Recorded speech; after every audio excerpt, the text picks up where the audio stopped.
Maybe I'm a masochist, but I think it's so fun when Ava's in pain. She's in the doghouse with my corgis.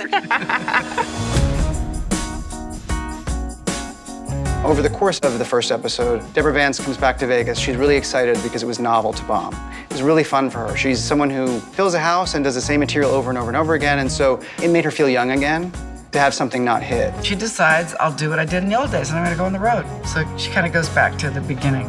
It's invigorating when you bomb and you have to start from scratch. It's like when you clean out your closet and you buy a whole new wardrobe. Can't relate. I still wear my bras from the 8th grade.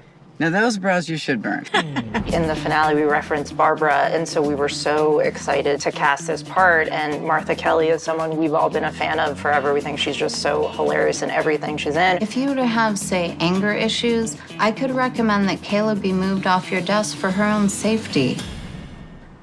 Right. It's just so fun to shoot those scenes, and she's just such a wonderful addition to the cast. We're really, really happy to have her. Name one movie that's not about sex or Nazis. Barbara, help me out here, please.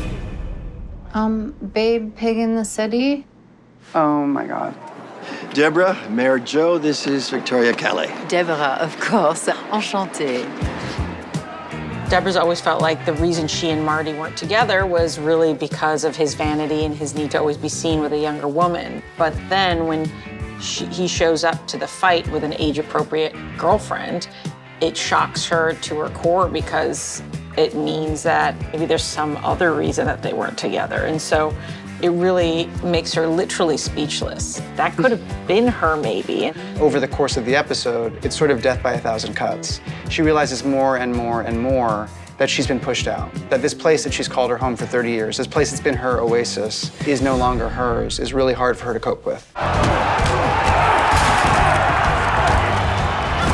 I don't think when people think like, oh, this show about a stand-up and this young zillennial, you're thinking, oh, there's gonna be a UFC fight in the first episode of this season. That scene was particularly fun because Paul Felder, who's a great actor, also is a legit UFC fighter. And so we were able to lean on him to find his opponent and to find a real UFC ref.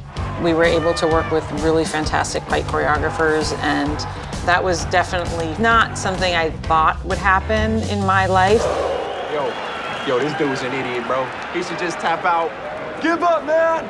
Problem is, Deborah has so much anger. She hangs on to grudges and bitterness. She's never gonna let go. She's never gonna quit.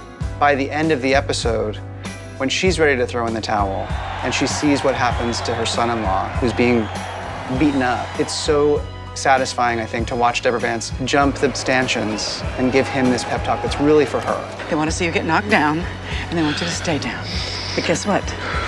You're gonna get back up. You're gonna find his weakness, and you're gonna hit it hard. That's really about getting back up, getting back out there. That's what Vances do.